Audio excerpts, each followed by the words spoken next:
was great. Yeah. When it wasn't, it was... Tomorrow, a video is being released, including home movies never before seen, and tales from those who may have known Elvis best. Keith Morrison on the King and His Court, a Dateline exclusive. Well, it's a one for the money, two for the help. Get it ready now, get it, double my blue suede shoe. He had a horrible temper. He could chew you up and spit you out. When it was good, it was great. Yeah. When it wasn't, it was total hell. You ain't nothing but a hound dog. They're talking about life with Elvis, a life they shared, good times and bad. Crying all the time. Well, we've been called every name in the book. Stooges, leeches, hangers-on, whatever you want to call it. Literally, we were a mafia. We concealed a lot of things because there were things that shouldn't get out, that didn't get out, and never did get out. They were the Memphis Mafia, bodyguards, errand boys, playmates, to maybe the biggest pop star ever. Well, since my baby left me, well, I found a new place to dwell. They rode the sequin coattails of the King from the time he went gold at 21 with Heartbreak Hotel until, bloated and drug-ridden, he died 2 decades later. It's so lonely, I could die. We talked with his so-called mafia 2 years ago when they wrote a book about life with Elvis. Lamar Fike was the lighting man on tour. Marty Lacker met Elvis in high school. Billy Smith was his first cousin. Now they're coming out with a video series called Elvis, All the King's Men, with home movies never before made public, capturing the King and his court at play.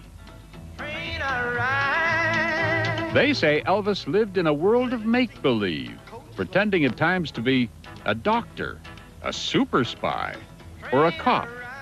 He used to walk around with his long kill police flashlight, this black flashlight, everywhere he went. And he'd have a gun here and a gun here and a gun in his boot. You look like an angel. Elvis loved guns.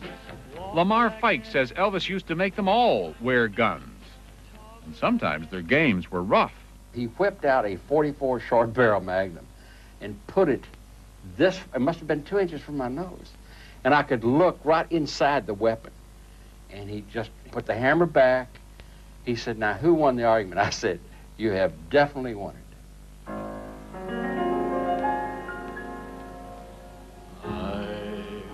His pals agree that while they were part of the King's traveling circus, the ring mistress in Elvis's life was most definitely his mother.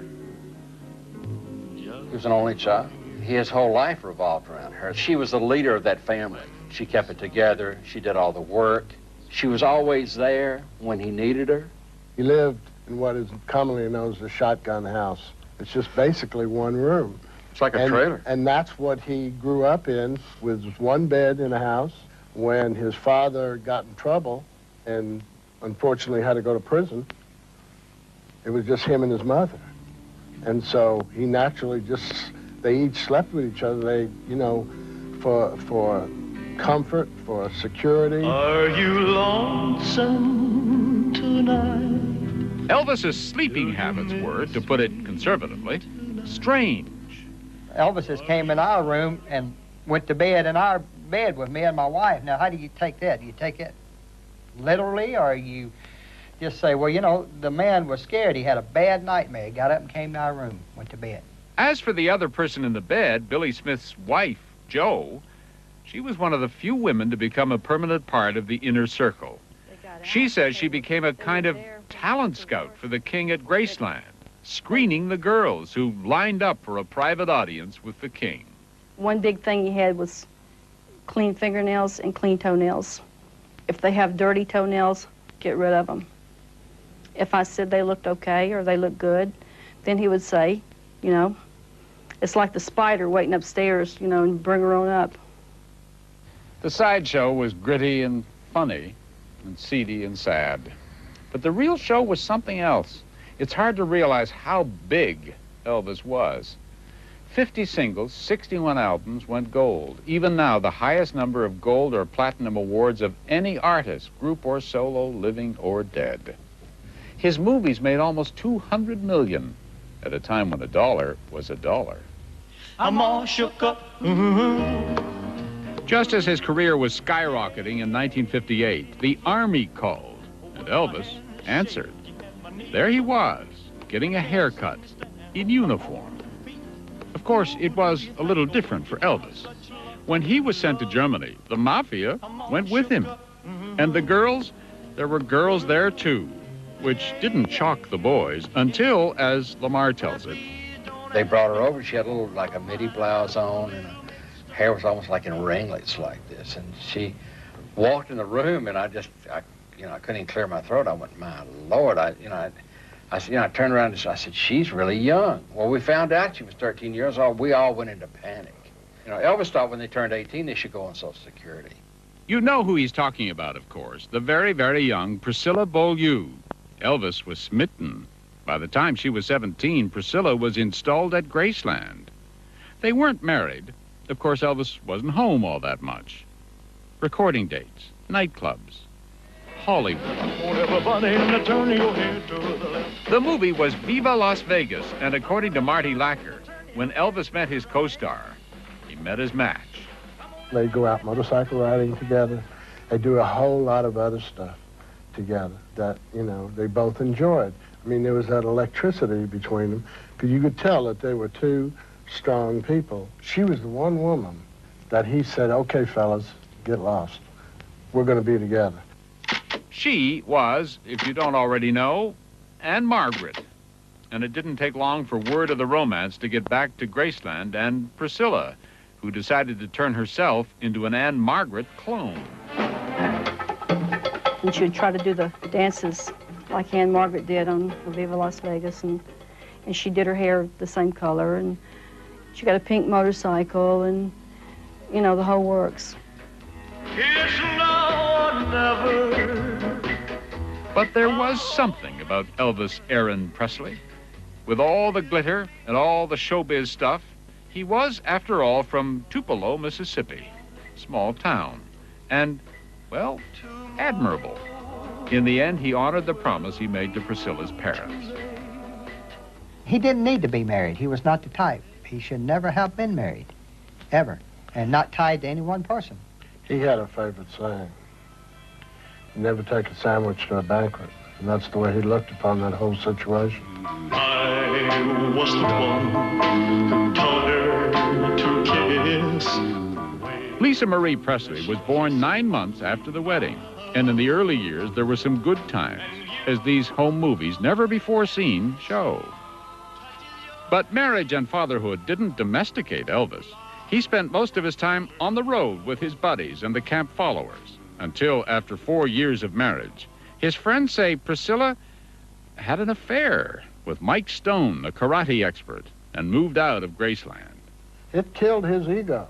She left him. Yeah, she left him. And I think he said this to her. How could you leave me, Elvis Presley, to go with somebody who has nothing? Elvis did not take defeat lightly in anything, especially romance. Wanted a contract put out on him, literally. We talked to him and said, look, it's a very serious situation. Do it. So a couple in the group set the situation up, and a hitman was hired. And all of a sudden, he stopped cold. He said, no, this is wrong. Call it off.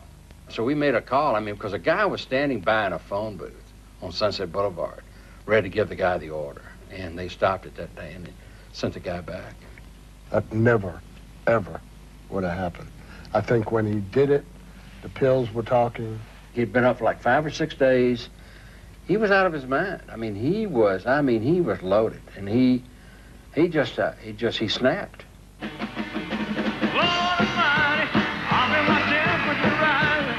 That was, it turns out, another of the Memphis Mafia's jobs, keeping Elvis going through bouts with all kinds of prescription drugs.